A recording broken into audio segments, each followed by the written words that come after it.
सबसे पहले मंचासी जो हमारे विशिष्ट विद्युत अतिथिगण हैं, विशेषकर हमारे कुलपति महोदय, उनका बहुत बहुत आभार कि उन्होंने मुझे मौका दिया यहाँ आने का, अपनी बात कहने का। हमारे प्रिय अनुपम आदित्य, आज आदित्य से तो पहले अनुपम को तो के साथ बहुत लंबा समय हमने गुजारा है, पर आदित्य से आज पहली बार मुलाकात हुई और ये भरोसा हुआ कि देश का भविष्य सुरक्षित हाथों में है और आगे भी जाएगा। आदित्य ये भी खुशी हुई कि एवनआईटी प्रयागराज के ही इनके सीनियर बहुत से हमसे जुड़े रहे हैं, सौम्या पांडे, मयंक, सूरज जो इस समय एसपी हैं, तो बहुत से लोग जिनके साथ हमारा लंबा इंटरेक्शन रहा है। आभार वैसे बहुत छोटा शब्द है अपने भावों को व्यक्त करने का, पर मैं जानता हूं कि अयोध्या, मैं अपने बारे में बता दूं, मैं देवरिया जिले का रहने वाला हूं, लखनऊ मेरी पढ़ाई बढ़ी हुई, तो अयोध्या तो रास्ते में पड़ता था। तो अभी जब बात कही आदित्य ने कि अयोध्या के बारे में, तो मैं थोड़ा सुधार करना चाहूँगा, अपनी तरफ से थोड़ी सी बात कहना चाहूँगा। अयोध्या प्रतीक्षा का शहर रहा, बहुत लंबी प्रतीक्षाएं अयोध्या ने की। कभी भगीरथ की प्रतीक्षाएं थी, कभी राजा दलीप की प्रतीक्षाएं थी, भगवान राम जब यहाँ से बाहर गए तो एक माँ कौशल्या की प्रतीक्षाएं थी। पूरा अयोध्या जनता उस 14 साल में कैसे उसने समय काटा, ये शायद आज हम लोग समझ न पाए, पर उस महान राष्ट्र के नायक की प्रतीक्षाओं में अयोध्या के लोगों ने खाना पानी सब कुछ भूल दिया। प्रतीक्षाएं जब बड़ी होती है तो उत्सव भी बड़े होते हैं, और जब भगवान राम लौटे तो अयोध्या की जनता ने भारत की सभ्यता के इतिहास का सबसे बड़ा त्योहार दीपावली हम लोगों के सामने रखा, जो आज भी हमारी सभ्यता, हमारे धार्मिक परंपराओं का सबसे बड़ा हिस्सा है। तो ये जो अयोध्या दिखता है, खामोश सा, शांत सा, ये 500 साल इन आक्रांताओं के समय में जो हमने झेला है, उस प्रतीक्षा के बाद अब जो उत्साह, नवाचार आ रहा है, उस प्रतीक्षा का परिणाम है कि अब हम फिर से अपने को दीपावली कोई डेट नहीं है, दीपावली उत्सव है, दिया जलने का, उम्मीद का, रोशनी का, कि हम फिर से उस रोशनी के द्वार पे पहुंच गए हैं, जहां अगले 100 साल में जब भारत 2047 में अपने आजादी के 100 साल पूरे करेगा, तो हम ये समझ रहे हैं कि विश्व महाशक्ति का जो द्वार खुलेगा, उसका एक केंद्र बिंदु अयोध्या भी बनेगा। तो अयोध्या बहुत बड़ी चीज है। शायद आदित्य यहाँ रुके, कुछ दिन समय बिताएं, तो उन्हें इस चीज का एहसास। अभी इस पूरे सभागार में जो मैंने महसूस किया, उसमें 3 तरह के लोग हैं। शिक्षकगण हैं, जो बातचीत से हमें लगा कि बहुत से शिक्षक आए। दूसरे जो एस्पिरेंट हैं, भारत के भविष्य हैं, वो बच्चे हैं। और कहा जाता है, किसी ने कहा भी था कि किसी राष्ट्र की उन्नति देखनी हो तो सत्ता के गलियारों, अर्थव्यवस्था के आंकड़ों में नहीं दिखेंगे, ऊंची इमारतों, मीनारों में नहीं दिखेंगे, वो उन बच्चों के आंखों में पलते हुए सपनों और हौसलों से दिखेंगे, जो आने वाले भविष्य की तकदीर क्या करेगा, बनाएगा। और ये जो हौसले दिख रहे हैं इस नौतपा में, गर्मी के दिनों में, अगर हम ये बच्चे इतने इंतजार में हैं, तो मतलब अब ये लग रहा है कि आने हम अतीत हैं, यहाँ जो लोग बैठे हैं वर्तमान हैं, और जो उधर सामने बैठे हैं वो देश का भविष्य है। उनकी यात्रा यहाँ से वहां, ये यात्रा 5 या 10 कदम की नहीं, ये यात्रा एक लंबी प्रक्रिया का परिणाम है। जब आप वहां से उठ के और यहाँ बैठेंगे और यहाँ अपनी बात कहेंगे, इसी यात्रा की जर्नी की बात मैं कहने आया। तो मैं केस स्टडी दिखा रहा हूं। एक सामान्य 2 बच्चे हैं, मैं चाहूंगा कि आप देखें। वर्तमान अभी दिख रहा है, मैं भविष्य के लिए कुछ पुरानी एक कहानी आपके माध्यम से दिखा रहा हूं। बगल में कौन दिख रहा है? सौरभ गहरवाल। सौरभ गहरवाल के बारे में परिचय दे दूं। जौनपुर के रहने वाला एक लड़का, जो सीबीएसई बोर्ड में 12th में टॉप करता है, नॉर्थ जोन, यानी पूरे नॉर्थ जोन का टॉपर है, और 95% से ज्यादा उसके मार्क्स हैं। पहले अटेम्प्ट में वो बीएचयू में पीएमटी, डॉक्टरी के एमबीबीएस की पढ़ाई करता है। और उसके बाद एम्स, जो इंडिया, जो लोग पीएमटी की तैयारी के बारे में सोच रहे होंगे, जान रहे होंगे, एम्स से अच्छा कॉलेज इंडिया में तो फिलहाल नहीं है। वो एम्स से पीजी करता है, यानी एमडी की पढ़ाई करता है। स्पेशलाइजेशन के लिए वो सिंगापुर, ईस्ट एशिया का सबसे बेस्ट कॉलेज है, सिंगापुर से ये लड़का अपनी स्पेशलाइजेशन एमसीएच और बाकी डिग्रियां लेता है। दूसरी तरफ एक लड़का सावन है, दोनों साथ पढ़ते हैं दिल्ली, हमारे दिल्ली सेंटर में, दोनों साथ रहते हैं। जो सावन है वो बिहार का एक जगह है खगड़िया, नाम सुना होगा, छोटा सा है। पिताजी प्राइवेट बस में कंडक्टर हैं, 10,000 रुपए की नौकरी है और घर में 6 बच्चे हैं। आप समझ सकते हैं 10,000 रुपए की क्या वर्थ होती है, और 6 बच्चों का पालन पोषण करना कितना कठिन है, ये भी आप समझ रहे हो। ये बच्चा 10th में 12th में दोनों में सेकंड डिविजनर, बहुत सामान्य सा नंबर इसके आगे। बीए खगड़िया में ही लोकल बीए करता है, वहीं से एमए करता है। और किसी तरीके से इसकी कहानी भी बड़ी विशिष्ट है। अगर समय, वैसे गर्मी बहुत ज्यादा है इसलिए कम शब्दों में अपनी बात मैं कह रहा हूं। ये और इसका एक दोस्त था आदित्य वो भी था।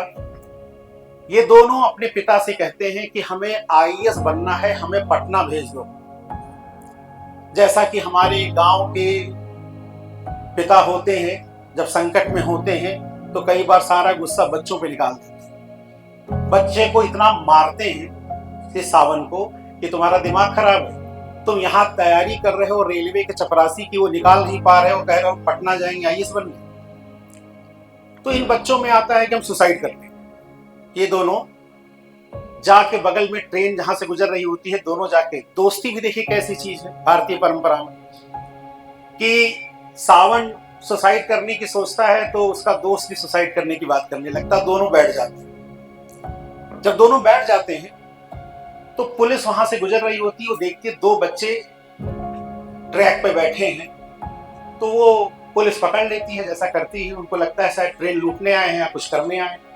पुलिस ले जाके इनको फिर से मारती है, और मारती है तो वहां एक एसडीएम था लोकल, बिहार पीसीएस का, हमारे ध्येय से जुड़ा हुआ था। उन बच्चों को बुलाता, कहता क्या बात है? वो कहते हैं हम आईएएस बनना चाहते हैं। और पिताजी जब भी हम बात करते हैं मारने लगते हैं, कहते हैं तुम चपरासी बन नहीं पाए, आईएएस क्या बनो? तो वो उसके दिल में जो भी ख्याल आता हो, वो मेरे नाम से एक चिट्ठी लिखता है और उन बच्चों को 25,000 रुपए देता है। कहता है तुम जाओ, मैं और दूंगा पैसे, और वहां जाकर विनय सर से मिलना, वो तुम्हारी मदद अवश्य करें। ये बच्चे आए होंगे, मुझे बहुत याद नहीं है, बाद में इन्होंने अपनी कहानी जब हमें बताई तो हमने सुनी थी। तो खैर, दिल्ली में सौरभ एक तरफ है, पीएमटी का टॉपर है, एम्स पे है, यूएस से पढ़ा हुआ है, आप डिग्री समझ रहे होंगे। दूसरी तरफ एक लड़का है जो 10th 12th सब जगह पे क्या है, एवरेज स्टूडेंट है। मैं बच्चों से पूछूंगा, पिता लोगों से नहीं, इसमें सेलेक्ट होने की प्रोबेबिलिटी किसकी होगी? कौन सेलेक्ट होगा? कोई बच्चा बताए। पानी कोई बच्चा है जो बताएगा कि इसमें सेलेक्ट होने की प्रोबेबिलिटी किसकी दिख रही है? देखिए बच्चे बड़े होशियार, दिल तो इनका कह रहा था सौरभ बोले, लेकिन उनको लगा कि अगर सर कोई कहानी सुना रहे हैं तो जरूर कोई बात हो। ये आज की जनरेशन है, तो जो माँ बाप अपने बच्चों को मासूम समझ रहे हैं और समझ रहे हैं उनको कुछ नहीं पता, वो ये भी देख लें कि उनके बच्चे जब आपकी उम्र के, जब आप इस उम्र में रहे होंगे तो आपकी समझ बहुत ही क्या होगी, छोटी हुई। खैर, दोनों सेलेक्ट हुए, पर पहले सावन सेलेक्ट हुआ, बाद में सौरभ सेलेक्ट हुआ। अब इसके पीछे का जो मूल बात जो मैं बताना चाहता हूं, मैं क्या कहना चाहता हूं, ये समझ। सावन जब सेलेक्ट हो गया तो सौरभ बहुत निराश हो गया है। हमारे पास आया कि सर मुझे अगला अटेम्प्ट देना है, मैंने इसको पढ़ाया, मैंने इसको ये पढ़ाया, वो पढ़ाया, मैंने इसकी मदद की, वो हो गया, हमारा नहीं हुआ। यूपीएससी तो भाग्य के भरोसे होता है, इसमें मेहनत का सर कोई रोल नहीं है। वो गुस्सा और जो नाराजगी, वो 3 इडियट फिल्म में कहता है ना कि दोस्त अगर फेल हो जाए तो दुख होता है, पर दोस्त अगर टॉप कर जाए तो महा दुख होता है। तो सौरभ का महादुख आप भी समझ रहे होंगे कि वो दुख बहुत ही बड़ा था। हमने कहा चलो कोई नहीं, कल तुम आना, जरा शांत से सोच के बताना हमें कि सौरभ सावन क्यों सेलेक्ट हो। तुम परमानेंट लाइब्रेरी में साथ रहते हो, तुम साथ घूमते फिरते हो। सौरभ को ये बात समझनी है, खुद को इंट्रोस्पेक्शन जिसको कहते हैं। कई बार आंखें बाहर तो देखती हैं आसानी से, पर भारतीय धार्मिक परंपरा में, अध्यात्म में कहा गया है बाहर देखना बहुत आसान है, जिस दिन आप अंदर देखना शुरू कर देंगे समझो उसी दिन से आपकी मौलिक चेतना अपने आप ऊपर की तरफ, ऊर्ध्वाधर की तरफ बढ़नी क्या हो जाएगी, शुरू हो जाएगी। तो मैंने कहा कि जरा तुम सोच के बताओ कि क्यों सावन सेलेक्ट हो गया, तुम रह गए।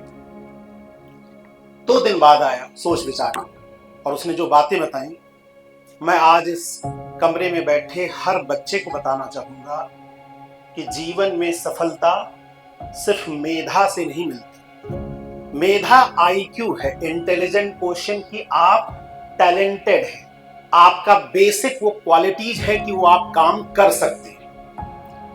पर मेधा एकमात्र फैक्टर नहीं है जिससे कि आप जीवन में जो चाहते हैं वो अचीव कर सकते। इस बच्चे ने जो कहा, सौरभ ने, सावन के बारे में, वो मैं आपसे शेयर करना चाहता हूं। उसने कहा कि सर, टैलेंट जब शुरुआत हुई इस तैयारी की तो मैं आगे था। मतलब इसलिए कि मैं चूंकि पढ़ने लिखने वाला था, मेरा आईक्यू लेवल अच्छा था, तो जब जहां से शुरू हुई दौड़, उस दौड़ में मैं बहुत आगे था, ये मुझसे बहुत पीछे था। पर एक चीज मैंने सावन से सीखी है कि टैलेंट अगर डिसिप्लिन और कंसिस्टेंसी के साथ नहीं जुड़ेगा तो जीवन में आप कुछ भी नहीं कर सकते, छोटा एग्जाम भी पास नहीं कर सकते। टैलेंट है कि मैं कुछ कर सकता हूं, डिसिप्लिन क्या है कि मुझे करना ही है, चाहे तबीयत खराब हो, चाहे कुछ भी हो, हर कीमत पर वो काम करना है। और कंसिस्टेंसी है कि निरंतर करना है, उसमें कोई गैप ना हो। उसने कहा कि सर, मैं जब भी देखता था आप उसका आंसर फेंक देते थे, कहते थे नहीं सही लिख रहे हो, वो निराश नहीं होता था। वो घर आता था, हमारे साथ बैठता था, हमसे ही पूछता था कि यार इसमें हम क्या सुधार करें। मैं कई बार घूमने चला जाता था, कोई कभी रील देखने लगा, कभी कोई टाइम पास कुछ और करने लगा, क्योंकि कॉन्फिडेंस क्या था कि जब पहली बार में पीएमटी निकाल लिया, पहली बार में एम्स निकाल लिया, तो आईएएस भी चुटकी बजा के क्या कर लूंगा, निकाल। पर उसे ये था कि अगर एफर्ट नहीं करूंगा, मेहनत नहीं करूंगा, तो मैं सौरभ जैसे लोगों का मुकाबला नहीं कर पाऊंगा। और उसने कहा कि उसका जो एटीट्यूड था, नजरिया, पसंद नापसंद, जो जीवन देखने का तरीका था, एक एग्जाम्पल दिया। मैं उसने सौरभ ने कहा कि सावन से मैंने कहा कि यार मुझे हिस्ट्री नहीं आती है, क्योंकि मैं साइंस बैकग्राउंड का हूं और हिस्ट्री का टॉपिक बहुत बड़ा है। मैं कहता था मुझे नहीं आती है, सावन कहता था मैं सीख रहा। इकोनॉमिक्स नहीं आती है उसने कहा, कभी नहीं कहा, उसने हमेशा एक बात कही कि मैं इकोनॉमिक्स सीख रहा हूं। मायने वही है, पर जो शब्द होते हैं वो आपके भाव को, आपके नजरिए को क्या करते हैं, दिखाते हैं।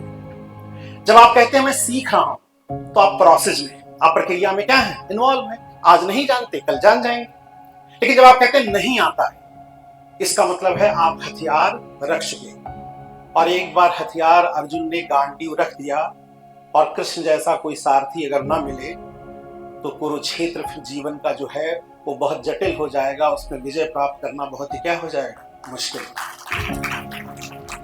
तो जब तुम शुरू करो तो ये तुम्हारी मेधा, जो टॉपर्स हैं वो मेधा वाले, उनके अंदर वो आर्ट है कि वो जीवन में जो चाहे कर सकते हैं, जिस फील्ड में जाना चाहे कर सकते हैं। आज वैभव सूर्यवंशी, कई लोग क्रिकेट देख रहे होंगे, वो टैलेंट है, मेधा है। पर अगर वैभव सूर्यवंशी को सचिन बनना है, विराट कोहली बनना है, तो उसे डिसिप्लिन और कंसिस्टेंसी के साथ अगले 20 साल बिताने होंगे। नहीं तो ऐसी बहुत सी मेधाएं आती हैं, चली जाती हैं, उनका पूछने वाला कोई नहीं रहता। दूसरा, मैं अपने शिक्षकों को भी बताना चाहूंगा। मैं खुद शिक्षक हूं, मैं उस पेन को समझता हूं। सर हम लोगों के बीच में हैं, इनके मार्गदर्शन में बहुत से लोग होंगे इस यूनिवर्सिटी में। शिक्षक दो काम करते हैं। एक तो वो कुरियर एजेंट है। कुरियर एजेंट क्या करता है? एक जगह का सामान दूसरी जगह क्या कर देता है? पहुंचा देता है। तो जितने टीचर हैं वो क्या कर रहे हैं? कुरियर एजेंट है। हीगल ने क्या कहा, मार्क्स ने क्या कहा, फलाने ने क्या कहा, ढिमकाने ने क्या कहा, वो जाके बच्चों के ऊपर थोप देते हैं। अब ये जो ज्ञान का ब्रह्मांड है, सूचना का ब्रह्मांड है, उस पर गूगल ने कब्जा कर लिया है। चैट जीपीटी ने क्या कर लिया है? कब्जा कर लिया। तुम कोई सवाल पूछो, मैं 1 सेकंड में जवाब दे दूंगा। तुम एक भी सवाल पूछोगे दुनिया का कोई भी, 3 सेकंड से कम में उसका जवाब आपके क्या है? सामने।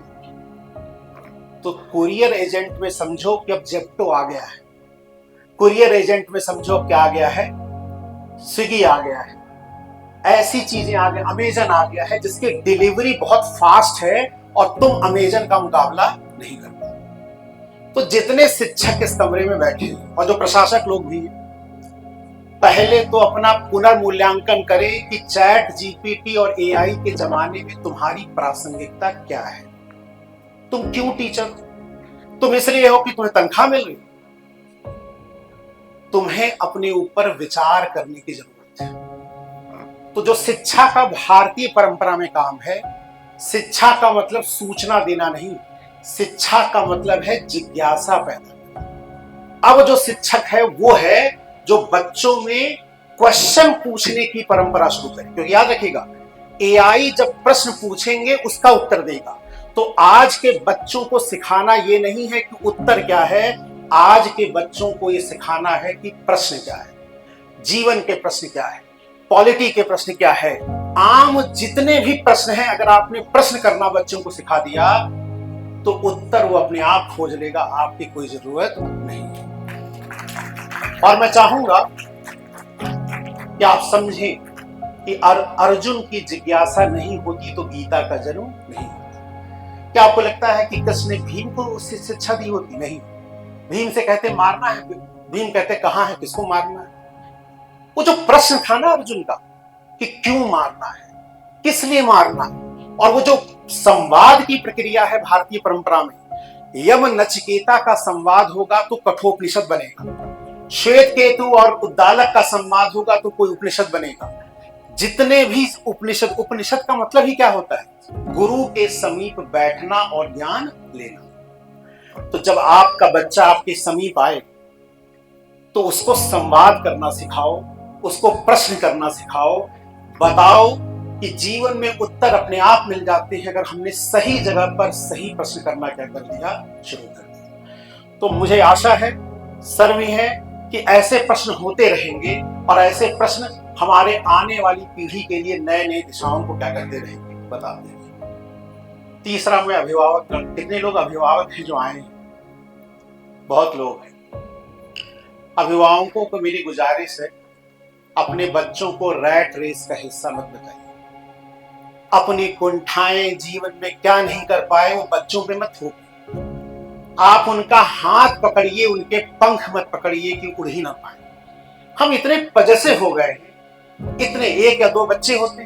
पहले हमारे टाइम में 4 भाई बहन है, 2 भाई गिर रहा है, 2 भाई मार भी रहा है, तो अपने आप सब चीजें सामान्य थी। एक बच्चे के लिए माँ बाप इतने पजेसिव हो गए हैं कि उन्होंने भूल गए कि हाथ बढ़ाने की जगह उन्होंने उसके पंखों को बांध दिया है, वो बेचारा उड़ नहीं पा रहा। और रैट रेस का मतलब क्या होता है? रैट रेस में अंतिम में जीतता कौन है? रैट ही। तो रैट मत बनाइए अपने बच्चे को, अपने बच्चों को उड़ना सिखाइए, आसमान की तरह, बाज की तरह, और जीवन में उसे लड़ना सिखाइए। उसको इतना संकुचित मत कर दीजिए, उसके आसपास इतना मत बैठिए कि वो जीवन के बाहर ना जा सके। जीवन जीना सिखाइए, जीवन को नियंत्रित करना उस बच्चे को ना सिखाइए। हमें आशा है कि आने वाले ये जो अभिभावक हैं अपने बच्चों को ही समझने की कोशिश करेंगे। बस ये कह के कि हमारी पीढ़ी ये करती थी, नाव से नदी पार करती थी, साइकिल से स्कूल जाती थी। अरे भाई, जाती इसलिए थी कि साइकिल थी नहीं थी आपके पास। अब हमारे पास कार आ गया तो हम पीछे थोड़ी दौड़ना शुरू कर दें।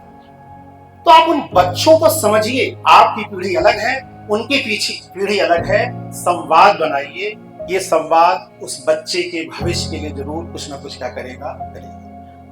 मैं जानता हूं बच्चों को प्रश्न ही सिखाया तो आदित्य और अनुपम बहुत जल्दी छूट गए। इनको और रगड़ना चाहिए। जब ऐसे लोग सामने मिले तो इनसे पूछो, आपने प्रश्न ही नहीं पूछे, और प्रश्न नहीं पूछे तो जवाब भी नहीं दिए। तो आदित्य तो यही है, यही इनकी पोस्टिंग है, इनको घेरो। अभी बहुत सी चीज इन्होंने बताई नहीं हो। उस यात्रा को अगर समझोगे तो तुम्हें जीवन का पर्पज मिलेगा। और 3P सफलता की याद रखना। पर्पज, मैं कुछ भी क्यों करना चाहता हूं। मैं IAS बन रहा हूं तो क्यों बनना चाहता हूं। मैं इंजीनियर बनना चाहता हूं तो क्यों बनना चाहता हूं। आप देखिए, जेप्टो कंपनी सुनिए ना जो करती है, 21 साल का लड़का कैवल्य, पूरा नाम मुझे याद नहीं आ रहा है, 28,000 करोड़ की कंपनी उसने क्या कर दी, खरीद कर। अरे बहुत संभावना है, पर पर्पज क्लियर होना चाहिए। दूसरा प्रोसेस। प्रोसेस का क्या मतलब है, प्रक्रिया निर्धारित है। ये फिल्मों में सुपरमैन होता है और वो होता है कि उड़ गया चला गया।